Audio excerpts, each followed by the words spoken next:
বুড়ো ভাম, আমার মায়ের গানে সুর করে দিচ্ছ না কেন? কারণ তোমার মা আমাকে ঠকিয়েছে। আচ্ছা, এত বছর পরে তোমার মনে পড়লো যে আমার মা তোমাকে ঠকিয়েছে? হ্যাঁ, অনেক আগেই মনে হয়েছিল, কিন্তু কি? ওই ওই দুটো মেয়ে তোমার মেয়ে ছিল, আর আমি তোমার পর না? আমি তো কোনোদিন ভাবিনি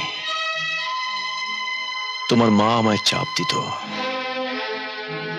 তাই বাধ্য হয়ে। ওরে বাপরে, বাধ্য হয়ে? ধৃতরাষ্ট্র? আগের ছবির দুটো গানই ফ্লপ, আর পুজোর গান দুটো ফ্লপ।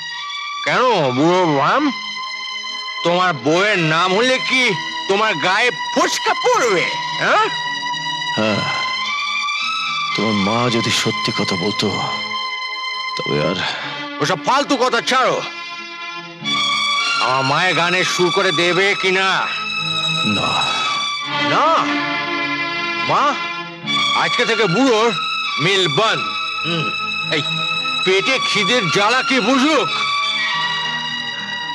ভালোই হবে, এমনিতে তো মরতে পারছি না, এভাবে যদি মরি। হায় রে ভগবান, ছেলে চেয়েছিলাম তো, সে আমার জীবদ্দশাতে আমার পিণ্ডদানের ব্যবস্থা করছে। ওসব কথা থাক,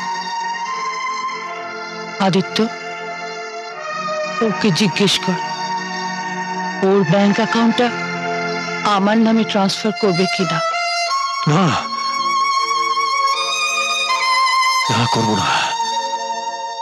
শুধু তাই নয়, আমার কোম্পানির কাগজপত্র সব কোথায় আছে আমি কাউকে বলবো না, কাউকে না, কাউকে না।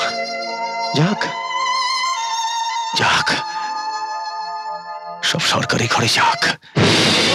তাহলে আমার পরম পূজনীয় পিতৃদেব, এবারে রাস্তাটা, এই বাড়িটা এখন আমাদের, এখানে তোমার থাকা চলবে না, কানা বাপ। আর যদি তোমার বাড়ি বলে দাবি করতে চাও তাহলে কোর্টে, হ্যাঁ সোজা কোর্টে গিয়ে দাবি করবে, আর কোর্টে গেলে প্রমাণ করে দেব যে তুমি একটা ক্রিমিনাল। হ্যাঁ, একটা বউ থাকতে আমার মাকে তুমি বিয়ে করেছিলে, এ বাড়িতে তোমার থাকার জায়গা নেই। পথ দেখো, যাও যাও এখান থেকে।